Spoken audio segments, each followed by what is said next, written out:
Selamat siang pemirsa asal usil, ketemu lagi sama saya John Martin. Walaupun kita lagi puasa nih pemirsa di bulan Ramadan ini, ternyata tapi lagi rame banget kasus food review alias apa ya, food review bahasa Indonesia? Mengomentari makanan yang baru saja dicoba gitu ya, dengan bahasanya orang gitu si reviewer ini. Nah, lagi rame banget pemirsa termasuk timnya mana? Yang suka percaya sama review-reviewan food vlogger ini, apa tim yang udah cobain dulu aja deh? Penting gak sih food review ini? Apakah memang bisa menjatuhkan usaha orang? Wah, hati-hati juga, ayo kita tanya aja sama orang-orang. Di sosmed itu lagi rame masalah food review, ya kan? Nah, kalau menurut mbaknya, kira-kira food review itu apakah memang honest, food review itu apakah memang bisa menjatuhkan usaha orang atau gimana? Mungkin kalau honest banget ya, honest yang benar-benar honest, jujur, bisa. Sekarang Gen Z bilangnya brutal review. Brutal review. Mungkin bisa buat menjatuh usaha orang. Tapi kalau kita lihat dari perspektif lain, itu bukan menjatuhkan, tapi untuk introspeksi si perusahaannya atau pembuat makanannya itu jadi lebih baik lagi. Improvement kan? ya. Ada improve yang dilakukan kan, karena ada review brutal itu tuh yang jujur tuh. Jadi mereka bisa improve kan. Berarti Mbak support ya kalau ada honest review kayak gitu ya? Nggak support juga, tergantung bagaimana cara si review itu menyampaikan sih. Kalau caranya dia jujur tapi cara menyampaikannya dengan kata-kata yang baik, kalimat yang baik, itu oke. Kalau misalnya pernah nggak punya pengalaman yang zonk gitu, misalnya kayak food reviewnya bilang bagus, enak, kita cobain sendiri, lah kok kayak gini dibilang enak misalnya gitu. Nah, pernah sih, itu kayak ngeliat review sebuah restoran dari TikTok aja sih, tapi itu mungkin dia bukan yang food review banget ya. Tapi pas saya coba datang ke tempatnya, makanannya hambar sih. Dan overpriced jadinya jatuhnya gitu. Nah, kalau sudah pernah punya pengalaman kayak gitu, jadi trust issue nggak sih sama review-review yang kayak ini lagi rame, menarik, mau sampai waiting list apalah segala macam. Lebih ke kayak udah deh nggak usah FOMO. Oh gitu ya, jadi cobain aja langsung sendiri ya.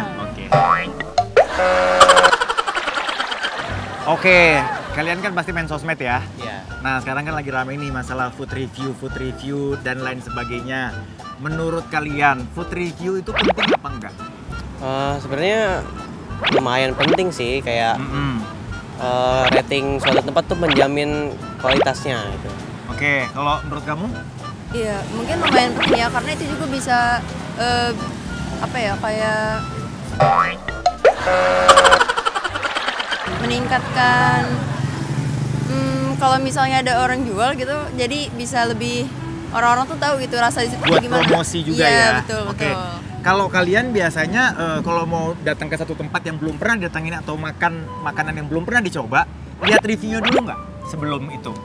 Atau gambling aja, ya udahlah cobain dulu gitu. Kita, kalau saya sih melihat ratingnya dulu dari pendapat orang. Iya. Oke, kalau kamu? Kalau saya tuh lebih suka coba hal baru ya mungkin. Jadi nggak peduli rating dulu ya? Nggak peduli rating. Cuma mungkin kalau rating itu penting sih menurut saya, penting banget. Nah, kalau misalnya lagi ngelihat food review atau food vlogger lagi nge-review satu makanan gitu, kalian langsung percaya atau enggak sama yang dia bilang? Sebenarnya enggak sih, karena setiap orang tuh punya selera masing-masing termasuk makanan gitu. Oke, jadi biasanya yang kamu percaya yang kayak gimana? Kata kamu kan soalnya tadi penting pertama. Iya. Gitu. Mungkin yang jujur kayak rasanya gurih atau manis gitu. Food review yang seperti apa yang menurut kamu perlu dan seperti apa yang menurut kamu nggak perlu gitu. Maksudnya kan sekarang tuh lagi rame, ada kubu yang bilang food review itu sebetulnya ngejatuhin usaha orang gitu. Kalau misalnya lu cuman nge-review yang nggak cocok beli dalu doang. Nah, kalau menurut kalian kira-kira yang sebetulnya oke yang seperti apa sih food review itu? Mungkin yang enggak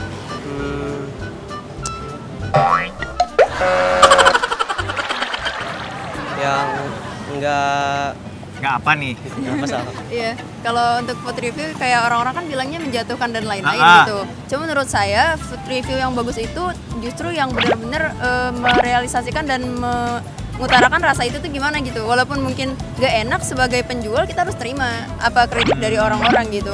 Jadi kalau menurut saya orang-orang misal bilang ini kurang enak, kurang ini, ya berarti yang harus diperbaiki dari penjualnya dong, bukan bilang kalau itu tuh menjatuhkan atau gimana, karena namanya review harus jujur justru. Kamu setuju gak kira-kira kalau food review yang jujur itu mematikan usaha orang yang jualan? Nggak setuju sih. Nggak setuju. Kenapa? Jadi kamu setuju ya kalau ada food review yang honest gitu ya, yang jujur-jujur gitu, yang brutal gitu ya? Iya. Oh, kamu setuju? Oke. Kenapa kamu setujunya? Setuju karena jujur aja, nggak kayak misal makanan ini nggak enak, bilang aja nggak enak. Nggak usah dibilang makanan ini nggak enak, tapi bilangnya itu enak. Oke. Yang Itu... nonton merasa terbohongi. Oh, itu kayak orang-orang endorse ya? Iya.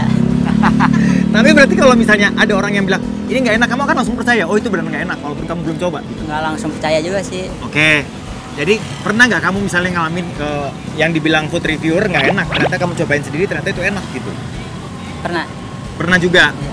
Nah tapi kamu masih percaya sama review-review yang lain gitu? Tergantung juga sih. Oke. Kan ada selera masing-masing juga. Oke.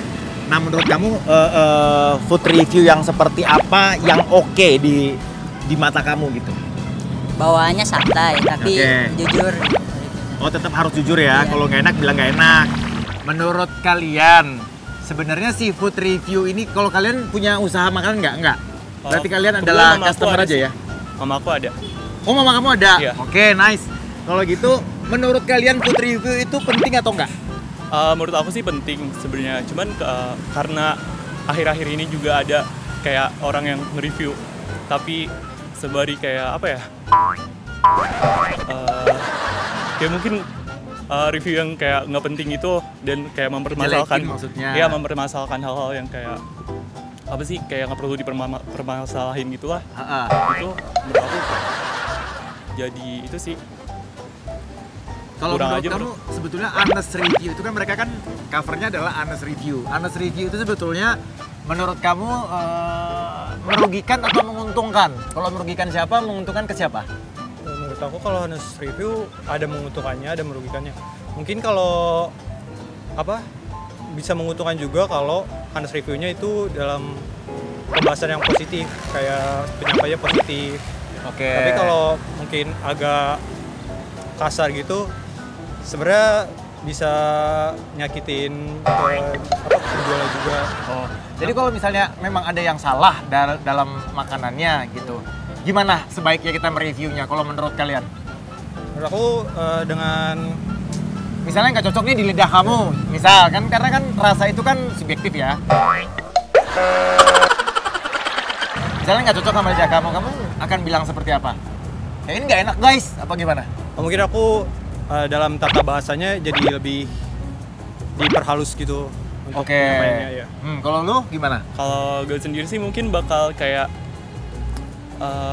ya mungkin bakal jujur, cuman sama juga bakal menggunakan tata bahasa yang mungkin membangun juga dan kayak tetap ngasih saran juga yang positif gitu dan nggak bakal ngejelekin juga dan pastinya bikin penjualan itu bakal improve gitu sih. Oh, tetap suportif lah ya, Iya, intinya. support. Oke, Iya. sekarang kalau misalnya ada food reviewer nge-review satu produk atau satu makanan, kalian percaya atau enggak sih?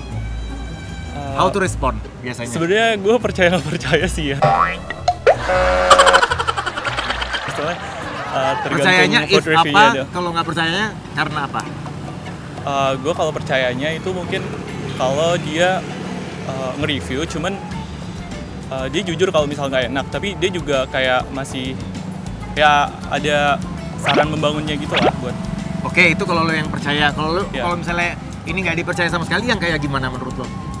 Mungkin kalau udah banyak buktinya juga kalau misal dia tuh kayak misal kayak kemarin kan ada kasus kayak menemukan benda-benda asing di Iya, makanan iya, kayak iya, gitu iya, gitu. iya. Nah itu menurut gue kayak kurang bisa dipercaya aja soalnya misal ada paku atau apa itu kan kayak nggak make sense juga. Terlalu kebetulan ya. Iya. Oke.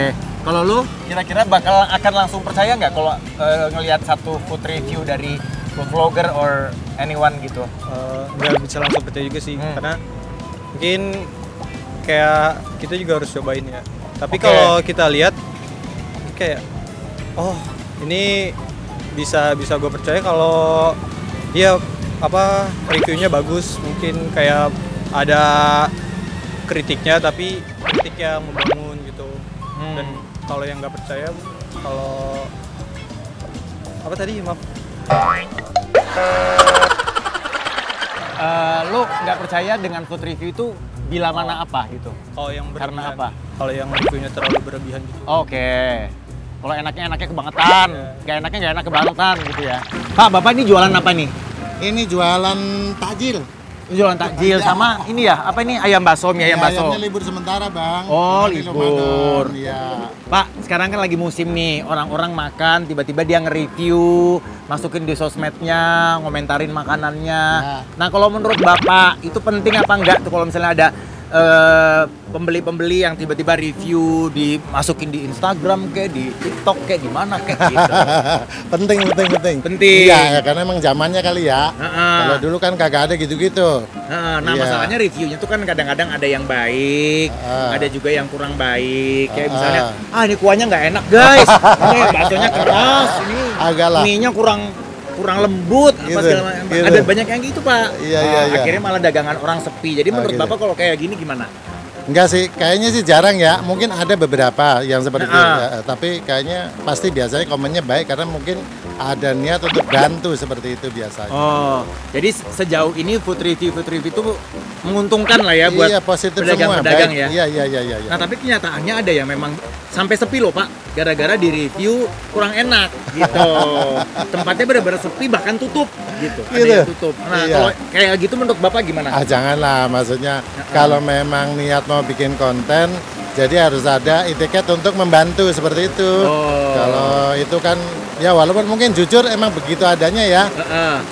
Tapi jangan gitu. Nah, tapi berarti kalau misalnya dia mereview makanan tapi nggak cocok di lidahnya, gimana ngomongnya kira-kira Pak? Apakah sampaikan aja langsung ke pedagangnya atau gimana menurut Bapak gimana? Iya boleh begitu atau dengan bahasa yang lebih lembut, misalnya sepertinya nih kurang asin atau kurang sedap seperti itu. Misalnya harganya mahal, kayaknya nih harganya kurang terjangkau seperti itu. Oh gitu. Jadi pakai bahasa-bahasa yang lebih halus lah ya. Yang lebih bisa diterima, kayaknya adem gitu ya. Oke. Terima kasih banyak ya Pak. Semoga laris jualannya ya Pak. Terima kasih banyak. Nah itu pemirsa kita sudah dengar ya. Jadi dari dua sisi ada pedagang juga mengomentari, ada pembeli-pembeli atau customer juga. Sebetulnya boleh-boleh aja mau food review, mau bikin konten itu hak kita semua. Kita punya akun sosial media kita masing-masing. Tapi kita juga harus memperhatikan kepentingan orang lain, kepentingan pedagang yang sedang kita review makanannya. Apakah hasil reviewan kita itu bukannya meningkatkan tapi malah mematikan bisnis orang. Nah itu harus kita pikirin karena kita pun tidak mau diperlakukan seperti itu, bukan? Oke, saya pamit dulu. Sampai ketemu di episode berikutnya. Dadah.